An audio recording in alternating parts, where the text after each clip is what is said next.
उत्तर प्रदेश की 9 विधानसभा सीटों पर कल चुनाव के नतीजे आए उपचुनाव के। और 7 सीटों पर भारतीय जनता पार्टी और राष्ट्रीय लोकदल के गठबंधन ने यानी कि एनडीए ने जीत हासिल की है। और बड़ी बात है कि 2 विधानसभा सीटें तो ऐसी हैं कुंदर की, और एक और दूसरी विधानसभा सीट जो कि मुस्लिम बाहुल्य है। और 32 साल बाद भारतीय जनता पार्टी ने ये विधानसभा सीटें जीती हैं। मीरापुर में भी 30,000 के अंतर से राष्ट्रीय लोकदल जीत हासिल करेगी भारतीय जनता पार्टी के सहयोग से। किसी के अनुमान में भी ये चीज़ नहीं थी। और इस जीत की बड़ी आधारशिला रखी पूर्व केंद्रीय मंत्री और मुजफ्फरनगर के पूर्व सांसद संजीव बालियान जी ने। तो मंत्री जी, कैसे देखते हैं मीरापुर के चुनाव परिणाम को आप? देखिए, मीरापुर का चुनाव परिणाम कोई सरकार बदलने या बनाने का चुनाव नहीं था। यही था कि मुजफ्फरनगर जनपद की राजनीति जो 2014 से बदलाव हुआ जनपद की राजनीति में, जहाँ डेवलपमेंट की बात होने लगी, अच्छे लैंड ऑर्डर की बात हुई, एक अलग तरह का माहौल था। यही माहौल चले या वे लोग दोबारा राजनीति में जो सक्रिय हुए हैं, जो 2014 में 10 साल गायब रहे, वो दोबारा वे लोगों के हाथ में जाए राजनीति, की राजनीति बेहतर की तरफ चले। तो कम से कम मीरापुर की जनता ने मुजफ्फरनगर का मूड बताया है कि नहीं भाई, अब जो डेवलपमेंट की राजनीति होगी सरकार के साथ चलेंगे। बेहतर मुजफ्फरनगर, जहाँ अच्छी सड़कें हों, बिजली हो, पानी हो, अच्छा लैंड ऑर्डर हो। तो आप कह सकते हैं कि चुनाव इस तरफ को इशारा करता है कि भविष्य में राजनीति जिले की क्या होगी। तो चूंकि मतदान के दौरान बहुत सारे आरोप लगे और मतगणना से पहले भी बड़े बयान आए कि साहब मतगणना में भी उसी तरह की चीज़ें होंगी जैसे कि मतदान के दौरान हुई। आरोप लगे कि लोकतंत्र की हत्या कर दी गई मीरापुर विधानसभा सीट पे, और कहा गया भी लोकतंत्र को तो लूला लंगड़ा तक कर दिया गया मीरापुर में। मेरा लोकसभा चुनाव था तो जब तो इसी प्रशासन की, इसी सरकार की, विपक्ष के द्वारा काफ़ी बड़ाई की गई कि बहुत निष्पक्ष रहा। वो जीत के तो निष्पक्ष हो गया और वो चुनाव हार के तो बेईमान हो गए। यही था ज़्यादातर, प्रशासन तो यही था। एक सिर्फ डीएम का ट्रांसफ़र हुआ है, आप कह सकते हैं। एसएसपी, एसपी सिटी, एसपी देहात, सीडीओ, एडीएम सब लोग तो वही थे जो लोकसभा चुनाव में थे 6 महीने पहले। तो अब ये बात तो अच्छी नहीं लगती कि आप जीतो तो निष्पक्ष था और आप हारो तो आरोप प्रत्यारोप। ये तरीका ठीक नहीं है। जनता ने फैसला किया है, उन्हें भी वोट मिले हैं, लेकिन जनता का फैसला राष्ट्रीय लोकदल भारतीय जनता पार्टी उम्मीदवार की तरफ था। तो जिस तरह से हमने हार स्वीकार की थी, उन्हें भी हार स्वीकार करने ली चाहिए। इस रोआटी से क्या रखा है भाई, तो हो लिया जो फैसला होना था। आप चुनाव प्रचार के लिए गए तो आपने लोगों से जातियों में न बंटने की भी अपील की, और बड़ी बात आपने कही थी चुनाव प्रचार के दौरान कि अगर मीरापुर हम लोग जीत गए तो मैं मुजफ्फरनगर की जो हार का गम है उसे भूल जाऊंगा।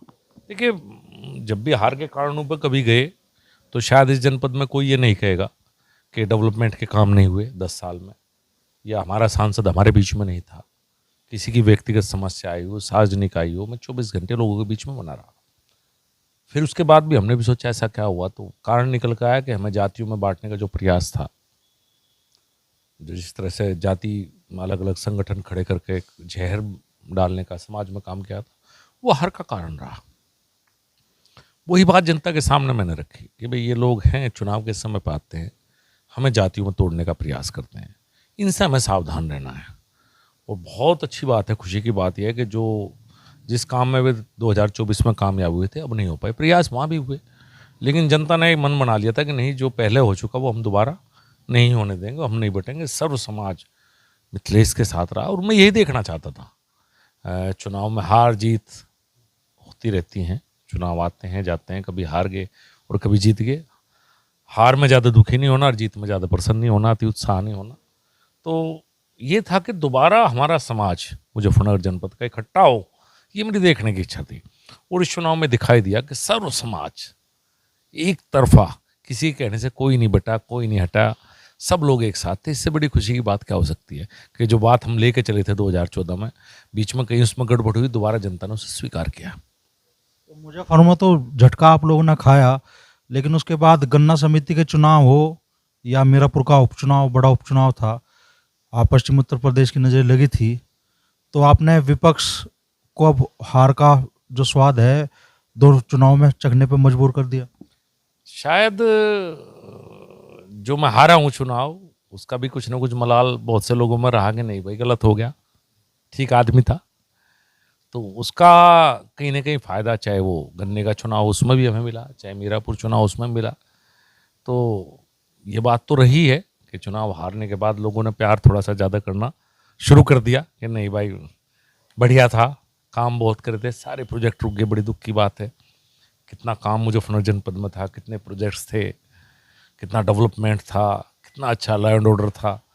हमारे रिश्तेदार आया करते हुए भी क्या करते, भाई क्या हो गया पूरे मुजफ्फरनगर के, आपके भी रिश्तेदार आते होंगे, कहते भाई मुजफ्फरनगर बदल गया जी, भाई भी से गुजरते थे, सोयो रेस्टोरेंट, रिजॉर्ट, लंबी लंबी गाड़ियाँ खड़ी, कितना अच्छा माहौल मुजफ्फरनगर का था। तो उसमें कुछ बिगाड़ने के प्रयास हुए, तो कहीं ना कहीं लोगों ने कहा नहीं भाई, उन्हें लोगों को लगा कि नहीं भाई गलत हुआ, तो जब गलत हुआ है तो ठीक होने की प्रक्रिया अभी शुरुआत हो गई है। तो बड़ा उलटफेर इस उपचुनाव में देखने के लिए मिला, चूंकि लोकसभा चुनाव में 43 सीटों पे इंडिया गठबंधन जीता था, 37 सीटें जीत के समाजवादी पार्टी सबसे देश की तीसरे नंबर की सबसे बड़ी पार्टी बनी थी। और उपचुनाव को कहा जा रहा था कि ये 2027 के विधानसभा चुनाव का सेमीफाइनल है। कैसे इन चुनाव परिणाम को आप देखते हैं, और क्या चूंकि 244 विधानसभा सीटों पे समाजवादी पार्टी ने बढ़त हासिल की थी लोकसभा चुनाव में, तो ऐसे में अब आप 2027 का चुनाव, हालांकि समय है, अभी 2 साल का समय है, लेकिन सेमीफाइनल चूंकि कहा जा रहा था, 2027 के चुनाव की तस्वीर आप क्या देख रहे हैं? देखिए हमारी जो बात बिगड़ी है पूरे उत्तर प्रदेश को अगर देखेंगे, जो मेरे साथ समस्या रही सबके साथ ही रही। आप सहारनपुर में देखें, वहाँ भी पंचायतें, जातिगत पंचायतें हुई, कैराना में हुई, मुजफ्फरनगर में हुई, ये होती चली गई। तो कहीं ना कहीं जो जातियों में बिखराव था वो भारतीय जनता पार्टी की में जो हम कम सीटें जीते उत्तर प्रदेश में, वो मूल कारण था। सब कहते थे कि केंद्र सरकार ने बहुत काम किया, सब कहते थे प्रदेश सरकार अच्छा काम कर रही है, उसके बावजूद हम जातियों में विभक्त हुए और हम चुनाव उतना अच्छा परफॉर्मेंस नहीं दे पाए जितना होना चाहिए था। अब वो लोग शायद सभी महसूस कर रहे हैं इस बात को कि नहीं भाई गलत हुआ, तो दोबारा लौट कर वापस उसी तरह का माहौल मुझे दिखाई देता है जैसा भारतीय जनता पार्टी का पहले था।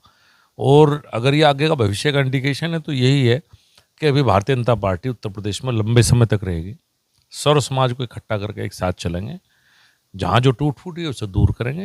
ये होती रहती है जीवन में, कई बार मैं भी हमेशा कहता हूँ, गाँव में जाता हूँ, भाई किसी ने नहीं वोट दी, 2 बार तो पहले दी थी, कोई बात नहीं, कोई बात हुई होगी, कहीं बकाए माए होंगे या कोई मन में ऐसी बात होगी, आगे फिर साथ रहेंगे। तो मुझे लगता है आगे भारतीय जनता पार्टी के लिए और अच्छा माहौल इसके बाद आगे बनेगा। बटेंगे तो कटेंगे और एक है तो सेफ है, जैसे नारों का कितना असर आप इस चुनाव पर मानते हैं? देखिए हमारे जो नेता हैं उन्होंने एक नारा दिया है, एक है तो सेफ है, उसी नारे को कहते हैं। ये अच्छी बात भी है, इसमें पॉजिटिविटी झलकती है इस नारे में, एक है तो सेफ है, ये बड़ा अच्छा नारा है और इसका एक प्रभाव कुछ ना कुछ जरूर पड़ा है, मुझे ऐसा लगता है। तो महाराष्ट्र में इतने प्रचंड बहुमत से भारतीय जनता पार्टी की सरकार बनी है, और साथ में अपने एनडीए के सभी सहयोगी दलों के साथ में, उस जीत को आप कैसे देखते हैं? देखिए मैं महाराष्ट्र चुनाव में तो नहीं गया क्योंकि हम यहाँ चुनाव में लगे हुए थे, लेकिन वाकई जिस तरह से जितना प्रचंड बहुमत मिला, इसकी उम्मीद देश में शायद किसी को भी नहीं थी। ये तो उम्मीद थी हमें कि सरकार बन जाएगी, लेकिन हरियाणा का चुनाव और महाराष्ट्र का चुनाव, सभी राजनीतिक पंडित इसमें फेल हुए। सब लोगों ने कहा कुछ और था और जनता का फैसला कुछ और था। अब कल प्रधानमंत्री ने जैसे कहा ना कि अब बदल चुकी है, हिंदुस्तान की जनता बदल चुकी है, अब उसे डेवलपमेंट, अच्छा काम, अच्छा लैंड ऑर्डर, देश की जो प्रतिष्ठा विदेश में स्थापित हुई है, ये सब चीज़ें आखिरी के दिन तक, कोई नाराज़गी होती तो आखिर में जाती है, और देश की जनता भारतीय जनता पार्टी के साथ ही चलना चाहती है। हमने बहुत कुछ देख लिया, हमने अपने साथ पड़ोस में बांग्लादेश का हाल देखा है, हमने अपने पड़ोस में श्रीलंका का हाल देखा है, हमारे पड़ोस में पाकिस्तान है, उसका हाल हम देख रहे हैं। भारत मजबूत है, वो मजबूत इसलिए है कि यहाँ का भारत का नेतृत्व बहुत मजबूत है, नहीं तो जो हालात इन देशों की थी 2014 से पहले, उसी हालात में हिंदुस्तान था। मोदी जी ने आने के बाद जो बदलाव लाया है, कहीं ना कहीं वो बहुत बड़ा फैक्टर है और भविष्य में भी वो रहेगा। तो खासतौर पर यूपी के परिवेश में आपसे बात करना चाहूँगा, और आखिरी सवाल भी मेरा है ये कि 9 में से 7 विधानसभा सीटों पे भारतीय जनता पार्टी और राष्ट्रीय लोकदल ने जीत हासिल की है। पहले तो मीरापुर में जीत का सेहरा किसके सिर, और पूरे यूपी में जो चुनाव परिणाम आया है उसमें जीत का श्रेय आप किसे देंगे? देखिए जीत का श्रेय तो निश्चित रूप से पार्टी को ही जाता है, नेतृत्व को जाता है। सीधी सी बात है, प्रदेश सरकार जैसी रही, केंद्र सरकार ने जो डेवलपमेंट के काम किए, सबसे बड़ा चेहरा तो मोदी जी हैं ही, और हमेशा रहते हैं जब से वो हैं। तो कहीं ना कहीं संगठन को ही श्रेय सबसे बड़ा जाएगा, पार्टी को जाएगा।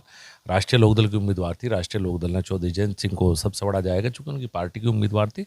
तो स्वाभाविक रूप से श्रेय नेता को मिलेगा, तो मीरापुर का श्रेय जयंत चौधरी की तरफ जाएगा और ये पार्टी की तरफ जाएगा। भारतीय जनता पार्टी और राष्ट्रीय लोकदल का गठबंधन जो लोकसभा चुनाव से ठीक पहले अस्तित्व में आया, लग रहा है कि ये साथ लंबा जाएगा और इससे दोनों पार्टियों का जो बेस है वो भी मजबूत होगा। हाँ, मुझे जिस तरह का वो दिखाई देता है और जिस तरह का हम लोगों का आपस का इंटरेक्शन है, पहले से ही अच्छा है और अब और बहुत अच्छा हुआ है। इस चुनाव में आप देखेंगे तो शायद दो पार्टियां जब साथ मिलकर रहे, इतना अच्छा कोऑर्डिनेशन आपको कभी कहीं दिखाई नहीं दिया होगा। लोकदल ने जितनी मेहनत की, भारतीय जनता पार्टी मेहनत में उनसे पीछे नहीं रही। भारतीय जनता पार्टी कार्यकर्ता मेहनत में उनके साथ चलता रहा, मैं कहूँगा। तो मुझे लगता है कि अगर जो बेहतर करना है तो सरकार में रह के ही तो करोगे भाई। आप, मेरा कोई एजेंडा है, मैं किसान के लिए कुछ करना चाहता हूँ, मेरी सारी बात चाहे न मानी जाए, लेकिन जब सरकार में होऊंगा जब भी तो मैं कुछ कर पाऊंगा किसान के लिए, मजदूर के लिए, व्यापारी, जो भी जिसका प्रतिनिधित्व करता है, जिस क्षेत्र में से है। बिना सरकार के आप क्या करोगे? आज मैं इतने प्रोजेक्ट लेकर आज वो कोई मैं नहीं ला सकता, ये सच है। परिवर्तन तो होता है। तो सरकार में आज राष्ट्रीय लोकदल है और मुझे लगता है हम लंबा साथ रहेंगे।